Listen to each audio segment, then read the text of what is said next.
Nearly $1 billion will be spent over 5 years to help women leave violent relationships. This is part of a cross-government approach to tackling domestic violence. The online space will also be more heavily policed to crack down on non-consensual, sexually explicit content, including age verification measures for pornography and the criminalisation of deep fakes. Joining me live is Domestic Family and Sexual Violence Commissioner, Micaela Cronin, who was at yesterday's Cabinet meeting and joins me here in the studio. Great to see you. It's really heavy to be talking about this kind of stuff constantly, but we really need to. Let's go to yesterday's announcement. You were around the table. It was, a fairly short meeting. It's probably the first of many that needs to happen, and we've seen this announcement come out as a really great first step. But it's kind of medium term. It doesn't really do anything to allay the fears that women are having right now. I absolutely agree and sympathise. It is a very heavy time. It's hard seeing this coverage in the news every time you open your phone, your TV, turn the TV on. And I think one of the things to acknowledge about that is it's triggering for a lot of people who have experienced family violence over a long period of time. So I really want to acknowledge the courage of the people who have been speaking up. In terms of what government's action and government's plan, it is hard. I think everybody wants to see things change very quickly, completely understandably. None of us want to see one more woman murdered, but a lot of this is long-term cultural change. We've got a 10-year plan that there are significant measures across every jurisdiction that we need to see through. Part of my role is really holding governments accountable and keeping their feet to the fire on delivering on those commitments. Yeah, delivery is key here. I also am loath to point out that, yes, government plays an absolutely crucial role. I know you will agree with me there, Micaela, but we all have a role, don't we? And I think there can be a tendency and a laziness almost to just say, well, government's not doing this. What can we be doing? I think that's a really important point. I'm really pleased and welcome the AFL stepping up and saying they're going to be making an acknowledgement at every round this weekend. That will mean it's in front of everybody's minds as they go to those games, as they're watching those games. I think the other thing to acknowledge and recognise is that most women, when they are unsafe or feeling concerned about being unsafe, the first people they talk to are friends and family. So we all have a responsibility and a capacity to contribute. It is absolutely government's role to lead in the significant structural and cultural reform that needs to happen. But in keeping women safe, offering to be a safe person to speak to, just checking in with people that you might be concerned about is a good start. When we talk about cultural change, and this is a really hard topic, I hope this comes across okay, but women are so angry at the moment, and I feel that, and I understand that.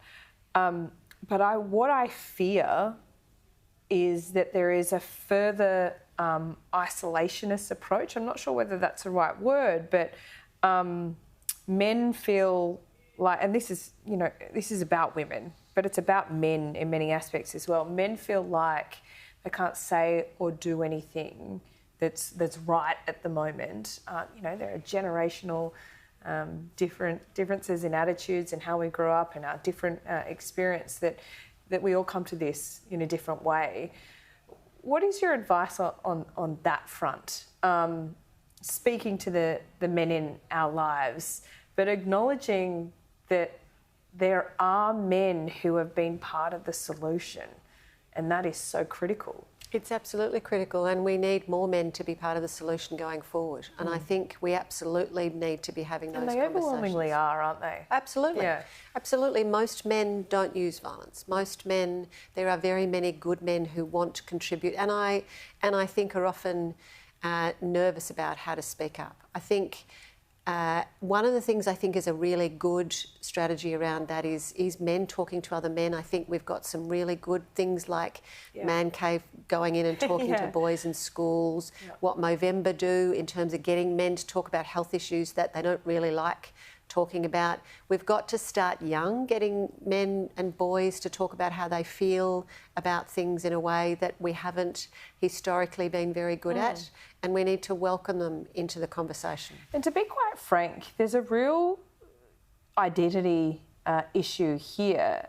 We're kind of the first generation where women are working, women are becoming the breadwinners more often in their household.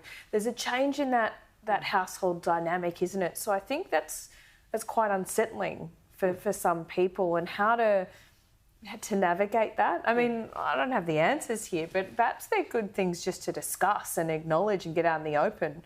I think they're incredibly important things to discuss and get out in the open, and to get some help with how to have those conversations, because we're seeing some very significant changes, and as that happens, we've also seen some backlash that women have experienced. So we have to acknowledge that those shifts are happening in a way that enables people to come along with us. We need boys to be having conversations about what does it mean to be a healthy masculinity? What does it mean to be a good man, and to have good role models for that, and to be proud of that. There's nothing wrong with being a man. You know, I mean, there are a lot of very good men.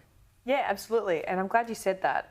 What has been on my mind as well is that the very worst cases that have triggered many people over the last couple of weeks and months, and perhaps even longer than that, what seems to me is that central to that is a mental health crisis as well as a domestic violence crisis.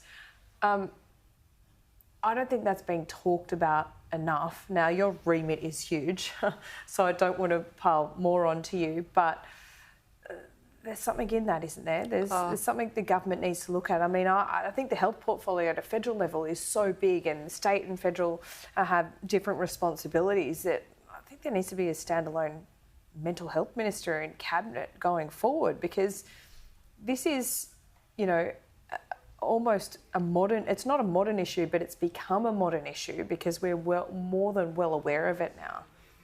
Mental health, drug and alcohol use, problem gambling, poverty, homelessness. There are lots of factors that need to be considered when we think about how we're going to tackle family violence. It's not a standalone issue. It does cover every portfolio, and we need every portfolio stepping up and contributing to what the solutions are.